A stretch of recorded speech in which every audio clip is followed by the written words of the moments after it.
لو أنزلنا هذا القرآن على جبل لرأيته خاشعا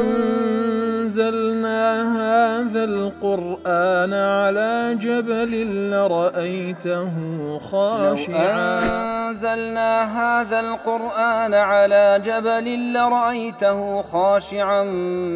متصدعا من خشية الله. وتلك الأمثال نضربها للناس لعلهم يتفكرون.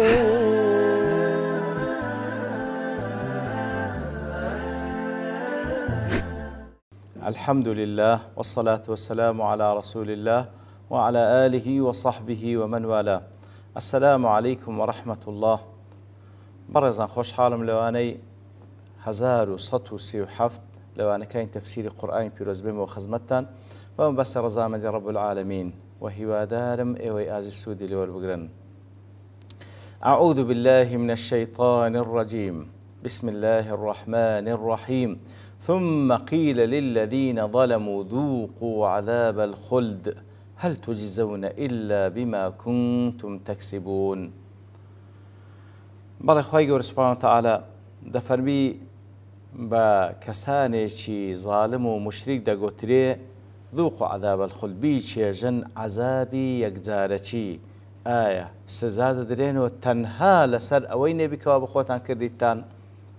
ثم قيل للذين ظلموا ذوقوا عذاب الخلد أي ثم يقال يوم القيامة روج قيامة بكسانك دقوتري كواز للذين ظلموا أواني كواز ظالما شين أوانا ظلموا أنفسهم بالكفر بالله أواني كواز ظلمي على نفس خوان كردية بكفر كردن بالله تعالى فيان دقوتري ذوقوا عذاب الخلد تجرعوا العذاب الدائم الذي لا ينقطع دەی بیچێژن ئەو عەزابە یەکجاریەی کەوا تەواو نابی لە جەهەنەم. وەکو ئەبی سعود دەڵێ کاتێک کە دەفەرمی ثم قيل للذين ظلموا فيه إظهار في مقام الإضمار حيث لم يقل قيل لهم. كلات كان پێشتری باز لە کافر و مشریکەکان دەکاتن ئەوان کەوا پەلەی لە هاتنی عەزابەکەن وەکو گاڵتە جاڕێک بەڵام پاشان کە دێت سەریان هیچ شتێک بەهانایان نایێ. اینجا هل درجة باس أنا في مقيل الذين ظلموا رب العالمين ديسا إظهار عندك لا أتبيشتر بفرمي أنا مجرما ليرد فرمي أنا ظالما كواتا مع بإظهارك باس عندك إضمار بكاو بضمير بنت ثم قيل لهم نافرمي قيل لهم قيل للذين ظلموا تاوكو تمام بقينا أنا ظالما لأن زي ظلم كان هات أو إشان هات تسري وهروها تاوك تيما بقيني كوا علو سبب لبو هاتنا سري أو عذابو دو ساربونوي أو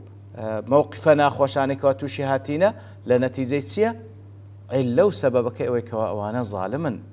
ابن عاشور ضل فيه استعمال صيغة المضي ثم قيل للذين ظلموا. طبعا هو لقيامة بيان دا قتره بلام لير ثم قيل قترا بكسان جزال لو فعل ماضي هاتيا تنبيها على تحقق وقوعه كواتو إشارة وكوا حتشكو قمانية أو الرودة لو بصيغي ماضي خواهي لو بيان قوترا بالتأكيد بيان دا قوترا للرجل قيامت بيش يجنوا عذابي أو أي ظالمين بقاعدة له ثم قيل للذين ظلموا أو ثم إشارة إلى تراخي ذلك عن الإهلاك في الدنيا بالمكث في البرزخ أو ثم يلبو أويكوا لا لدنيا دا لبين دسنو لناو دسن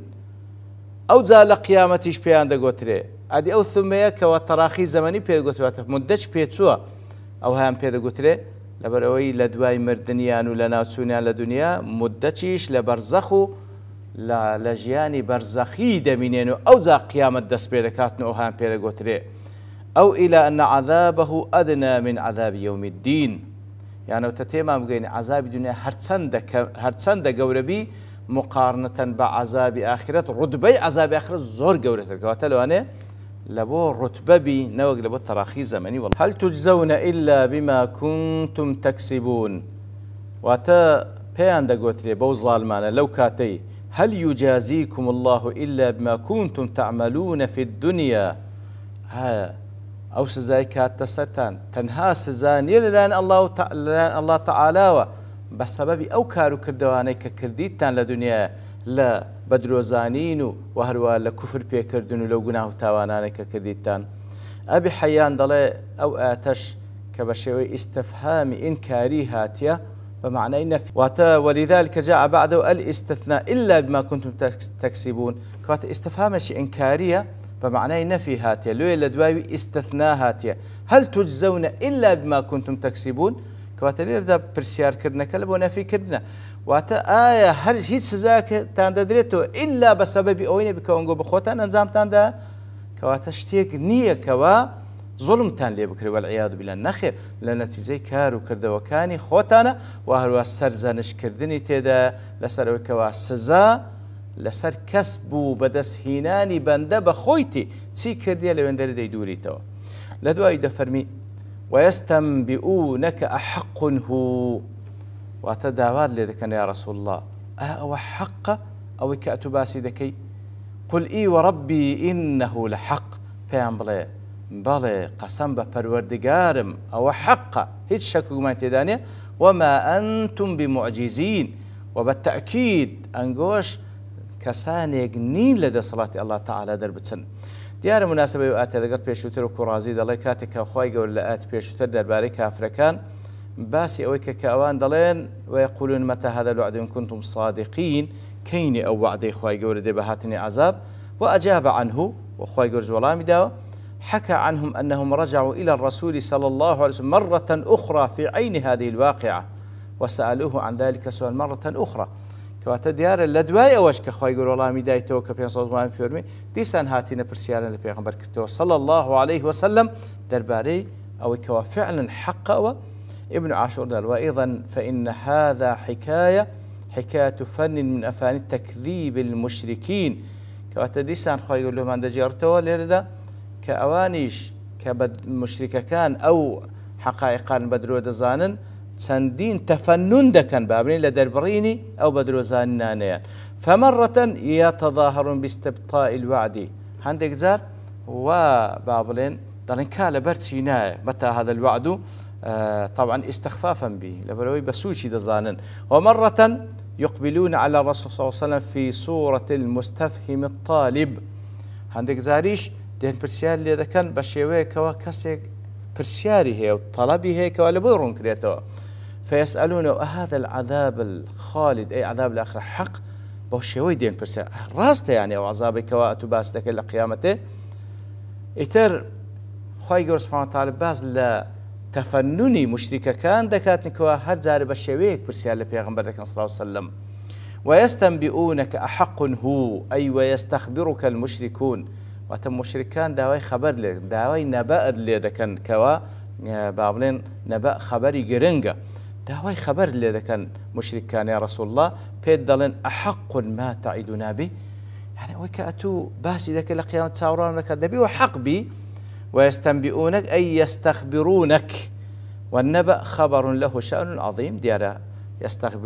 يستنبئونك لنبأ هاتيا وتخبر هر خبر شجرين بيقولين النبأ وتداوي لبابن برسيارهم دربا أو نبأ عظيمي كأتو باسي ذكي كبريتال قيامت ممن اختار أن الضمير هو يعود على البعث وقيام الساعة ابن كثير والسعدي كواتا ابن كثير والسعدي هرشان تفسيركي أوان دلين أوان برسيار كردنيان درباري زنديبون وقيامته وهروها وقيل المراد بالعذاب الأخروي كواتا أو ضمير دقريت وسر أو كوان برسالة كان درباري قيامت دربار زيد هندش درنا دربار عذابك خدي عذابك كالآخرة وكو ابن جرير ابن عاشور وهندش دل المراد بالعذاب الدنيوي هندش لمفسرين درنا ما بس أو عذابك ولا دنيا إخوة يقول هرشي كده بين تسر مشركة أوان برسال درباري وعذابك كان وأتى بهرس شيء ولا قدرته قرطبي دل ويستنبئونك أي يستخبرونك عن العذاب وقيام الساعة كواتا داوای خبر لێ دەکەن داوا دەکەن لێیان ڕۆم بکەیەوە ئەو عەزابەی کە دێتە سەریان و هەروها هاتنی قیامەت کەواتە هەردووچی لێک دایتەوە زومەخشەری دەڵێ الاستفهام في قول أحق هو يعني ئەوان پرسیار دەکەن ئاوە حەقە دەڵێ ئەو استفهام پرسیاری ئەوان لە سەر وانگەیەکە لروانجي إنكار استهزاء أوشيان وهن إنكاري وإذا كان كوارراز بي وقال تشي دزانن لو الله دا رب العالمين دفرن بيان بلي قل إي وربي إنه لحق وما أنتم بمعجزين كواتا خايقول داوال بيغمبر صلى الله عليه وسلم بيدا فرماني بيدا بيان بلي نعم إي نعم وأقسم بربي إنما وعدكم به لحق واقع قسم بپروردگارم بلي أوي كوا وعدتان بيدرا هاتني عذاب واقع أو هيد شكو قمين تيدانية وما أنتم بفائت الله بهيش شويقنات من لجير دي صلاة الله تعالى دربة فهو قادر عليكم الله تعالى بتوانايا أو عذابة بنت السدي كواتا قل إي وربي إي بمعنى نعم دي بمعنى نعم بلى أو عذابيك أنقو دلين آية حقنا والله قسم بپروردگارم حقا لا تفسير راز دلي أمر الله تعالى نبيه صلى الله عليه وسلم أن يجيبهم بهذا القسم الله تعالى فرمان پیغمبر صلى الله عليه وسلم كاتك وأن داوا كان وبرسيال لذكن والله ميام داته سوين ديشيان له بخوا والفائدة فيه أمور لبرتسي خواهي يقول فرمان بيذكا بوشيوه بقسم والله ميام داته دلي لبرتسنشتية كميان أن يستميلهم النبي صلى الله عليه وسلم يتكلم معهم بالكلام المعتاد تاوكو رسول الله بأسلوب قسان لقلب كاتن كوا حول بدا سرنجيان راب تشيشيتن بشوي قسان لقلب كاتن بوي كوا أوان تعوديان لسر كرديا ومن الظاهر أن من أخبر عن شيء وأكده بالقسم چونك هروا باوا كسك كواشتك باز بكاو سوين دي لسر بخوا فقد أخرجه عن الهزل وأدخله في باب الجدي لبروي هروا تعوديان كذا كسك كسوين لسر اشتك بخواتا قالت نية صعبت نية بل أو بريز الدياتا دوام أن الناس الطبقات لبو أويك وخلشي براسي تسندين تسينا فمنهم لا يقر بشيء إلا بالبرهان الحقيقي إيواه اعتراف بشتنا كما قال بلقي لقل دابي ومنهم من لا ينتفع بالبرهان الحقيقي إيواه ببلقي راس تقيناش قناعتنا بل ينتفع بالأشياء الإقناعية نحو القسم والكو بيشت بسوين خواردنها إثر خواهي سبحانه وتعالى يفرمان بذلك وسوين بخوا أي ابن تيمية دلك كثرة الحلف مكروه زور سوين خواردن مكروه اشتيشي ولكن قد يستحب إذا كان في مصلحة الشرع بلام لو أنا مستحب لزيقايك سوين دي بخوة قال مصلحة الشرعي لوي دابي كما أمر الله النبي صلى الله عليه وسلم قل إي وربي إنه الحق وكل ردا قل بلى وربي لتبعثن لسورة التغابن قل بلى وربي لتأتينكم لو زيقا نخوة يقول فرمان بيغمبر كده صلى الله عليه وسلم سوين بخوة لصار هاتني قيامت لبلو ليردا مصلحة الشرعية أقرنا لباقي أمور دنيا مستحب نية مكروه إنسان زور سوين بخوا أبي حيان دلي قل إي وربي إنه لحق لو والله ما بيغمبر صلى الله عليه وسلم لبوان فيه زيادة توكيد لهذا زور تأكيد لسركلاته بيزقل قسمكش توكيدش لسركلاته بإظهار الجملة التي كانت تضمر بعد قوله قل إي وربي كواتوان كوال لبرسال لبيغمبر صلى الله عليه وسلم هربون دي كافي بو كوا والله ما كان بدري تقول إي وربي بلى قسم بپروردگار بلام أصلا لدواي أو جملة كي إظهار كديت أو أنجو أوان برسال أو أتو دلي لروج قيامة دادي أو حق قسم بپروردگار أو كوا أنجو دلين بلى حق كوات ليردا يقل شيء وهذا كان توكيد دوباره كنوي جملة كي لدواي قسمك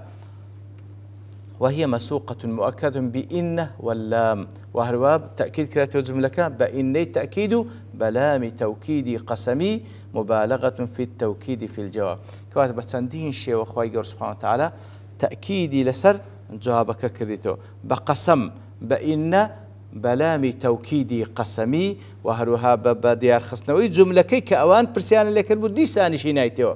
كواتا هو هموي لبو زيادة تأكيد ديار مسألة هاتني قيامات بتايبتي زنديبون ولا دواي مردن قضيك كوا زوربي زوري خلشي بدروي دزاني أو إيمانش بي لي بي آقايا لو خواهي يقول أو هذا تأكيد لصدقاتوا كوا فعلا لبلوي براستي إيمان هنا بزنديبون وبقيامت ئینسان تەفکیریشی دەگۆڕی، هەڵسوکەوتیشی دەگۆڕێ، قسە و گفتاریشی دەگۆڕی. لەبەرەوە کەسێک بزانین زیندی دەکرێت حسابی لەگەڵ دەکرێت زۆر جیاوازە لەگەڵ کەسێک کەوا تێبگات دەمری و کۆتایی پێدێ. لێ بەڕاستی تەکیدکردنەوە لەسەر زیندی بوونەوە و قیامەت وەکو لێرە و لە چەندین ئاەتی دیکەش خی گەور تاکید لەسەر کردەوە تاوەکو قەزیەکە لەبەر چاومان بی تاوەکو حسابی لۆ بکەین. وصلى الله وسلم على نبينا محمد وعلى آله وصحبه أجمعين وآخر دعوانا الحمد لله رب العالمين. لو أنزلنا هذا القرآن على جبل لرأيته خاشعا أنزلنا هذا القرآن على جبل لرأيته خاشعا أنزلنا هذا القرآن على جبل لرأيته خاشعا متصدعا من خشية الله. وتلك الأمثال نضربها للناس لعلهم يتفكرون.